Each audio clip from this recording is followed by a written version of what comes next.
نبي بعده وعلى آله وصحبه وحزبه وذريته وجماعته أجمعين أما بعد فأعوذ بالله من الشيطان الرجيم بسم الله الرحمن الرحيم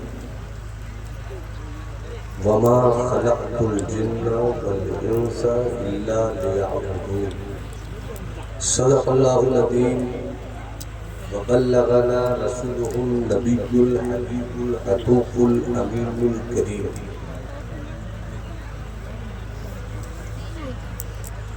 قرآن مقدس سے پڑھی گئی آیت پاک کی روشنی میں ہم آپ سے کچھ دیر تک گفتگو کی سعادت حاصل کریں، اس سے بیشتر عقیدت و محبت کے ساتھ ابروئے کائنات، فخر موجودات، رحمت عالم، نور مجسم، جان اولین و آخرین، رحمت للعالمین، طہ و یاسین، حضور محمد عربی روحی فدا صلی اللہ علیہ وسلم نے خلوص، ادب، عشق، شوق، سکون، کیفیت، رنگ اور آہنگ کے ساتھ نذرانے درود و سلام پیش کیجیے۔ پڑھیے اللہم صلی علی سیدنا و مولانا محمد معدن الجود والکرم منبع العلم والعلم والحکم بارک وسلم صلاۃ و سلام دائما علیک یا رسول اللہ۔ نقیب اجلاس، پیکر اخلاص و محبت، شہزادہ شیر و سخن، عزیز بھائی حضرت سید وارث چشتی صاحب کی شاندار، جاندار، باوقار مطابت کے صاحبان میں ہم آپ سے تھوڑی دیر تک مطالعاتی گفتگو کا سفر شیئر کریں گے۔ مجھ سے پیشتر ہونا مشق شاعر اسلام حضرت شکیل مراد آبادی، آپ نے ان کی سادہ زبان میں بحری شاعری کے سمندر کی موجوں کا لطف لیا ہے۔ میرے بعد علی گڑھ بھارت کی تہذیب و تاریخ اور علم و ادب کی سرزمین سے آیا ہوا عشق رسول کی دولت لٹانے والا شاعر حضرت سید حیدر علی صاحب انشاءاللہ آپ ان کی گفتگو سے مسافہ اور معاہدہ کریں گے۔ اللہ صاحب عرض کے فیوز و برکات سے ہم سبوں کو ہمیشہ مالا مال رکھے۔ صاحب سجادہ فخر القدری حضرت علامہ تاج الدین صاحب مرتضی اور ان کی پوری ٹیم منبر نور پر جلوہ بار ہے۔ اللہ ہر ایک کو سلامت رکھے، جن کے دم قدم سے رات کی تنہائی میں مسلک اعلیٰ حضرت کے ماہتاب کی روشنی پھوٹتی ہے اور دن کے اجالوں میں مسلک اہل سنت کے آفتاب کی کرنیں نکلتی ہیں۔ تھوڑی دیر کے بعد آبروئے سادات پیر طریقت حضرت علامہ سید نور اشرف اشرفی الجیلانی مدد الہلالی منبر نور پہ تشریف فرما ہوں گے۔ میں آپ کی انجمن میں حاضر ہوں، اللہ کرے کچھ کام کی بات آپ تک پہنچ جائے۔ جنہیں درود شریف یاد ہو ایک بار پوری کیفیت سے یہاں سے وہاں تک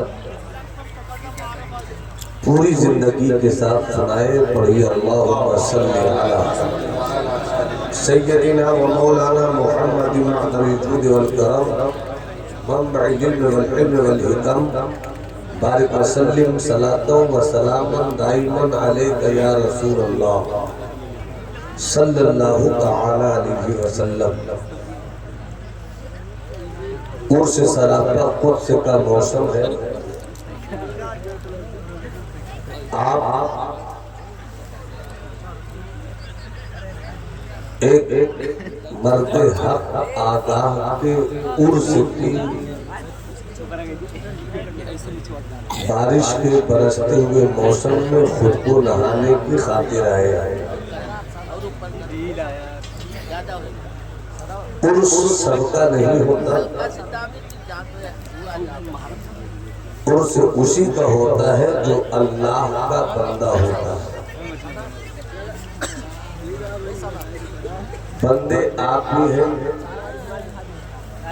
بندے ہم بھی ہیں، شاعر بھی اللہ کا بندہ، خطیب بھی اللہ کا بندہ، ادیب بھی اللہ کا بندہ، تاجر بھی اللہ کا بندہ، قلمکار بھی اللہ کا بندہ، انجینئر بھی اللہ کا بندہ، وزیر بھی اللہ کا بندہ، فقیر بھی اللہ کا بندہ، بادشاہ بھی اللہ کا بندہ، رعایا بھی اللہ کا بندہ۔ مگر عرس صرف بندے کا نہیں ہوتا، بلکہ اللہ جسے اپنا بندہ کر لیتا ہے اسی کا عرس ہوتا ہے۔ بندہ ہونا اور ہے، رب کا بندہ ہونا اور ہے۔ میں چاہوں گا کسی پہلو پر کچھ دیر گفتگو ہو۔ مائک آپریٹر صاحب سے گزارش ہوگی، آواز بہت اچھی ہے، بس کچھ صاف ہو جائے۔ پورا مجمع جو واقعی سننے کے لیے بیٹھے ہیں ان سے میری گزارش ہوگی کہ اپنا ایک ہاتھ حسنی بنا لیجئے، دوسرا ہاتھ حسینی بنا لیجئے، اور اس ٹھنڈک کی چادر کو نعرے حسن اور حسین کی گرمی سے انقلابی بنا دیجئے۔ پورا مجمع ہاتھ اٹھا کر کہے یا رسول اللہ۔ میں آپ کو دیکھ رہا ہوں، آپ میری برادری کو دیکھیے۔ پوری دنیا میں برادری واد کا نعرہ لگ رہا ہے۔ جس دن میری قوم نے برادری واد کو سمجھ لیا، آدھی لڑائی اسی دن ختم ہو جائے گی۔ اس لیے میں آپ کو دیکھ رہا ہوں اور آپ میری برادری کو دیکھیے، اور پورا مجمع ہاتھ اٹھا کر کہے لبیک یا رسول اللہ۔ کیفیت سے ہاتھوں کو لہرا کر لبیک یا رسول اللہ، لبیک یا رسول اللہ۔ اب ایک بار اور بلند آواز سے کہیے اللہ اکبر۔ اب پہلے اسٹیج کی توجہ کے ساتھ خطا ہو تو اچھی بات ہو، فقیر کے حق میں دعا ہو۔ ہم سب بندے ہیں، اللہ ایک ہے، اور ہم جتنے بھی ہیں سب اللہ کے بندے ہیں۔ آپ بھی اللہ کے بندے ہیں، میں بھی اللہ کا بندہ ہوں۔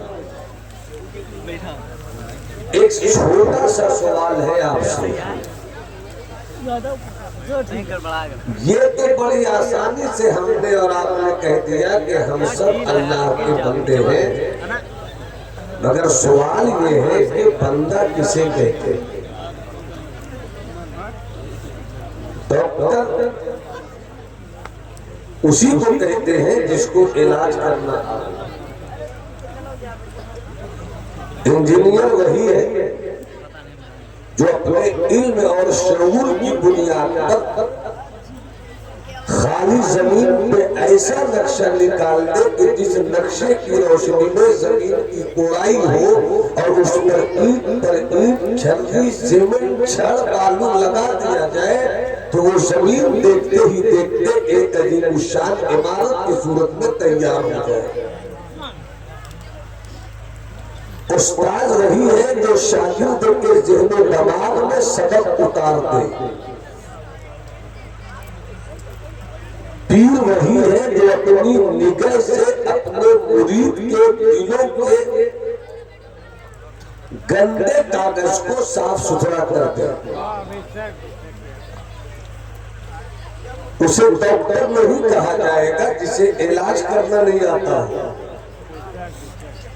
اسے انجینئر نہیں کہا جائے گا جسے نقشہ بنانا نہیں آتا ہے، اسے تاجر نہیں کہا جائے گا جو تجارت میں صرف گھاٹے پر گھاٹا ہی سہتا ہو، اسے عالم نہیں کہا جائے گا جو علم تو ہاتھ حاصل کرے مگر اپنے علم سے اوروں کو فائدہ نہ پہنچا سکے اسے صوفی نہیں کہا جائے گا جس کے دل کی دیوار عشق مصطفیٰ اور فلسفہ توحید کے اجالوں سے آئینہ نہ ہو جائے اسے لقیب نہیں کہا جائے گا جو سامعین کی سماعت کے درمیان وقت کی نزاکت کو محسوس کرتے ہوئے سامعین کی سماعت کو بیدار نہ کر دے شاعر اسے نہیں کہا جائے گا جس کے پاس ظہور نواقی اور ردائف کی صورت میں شعر لکھنے کا ہنر نہیں آتا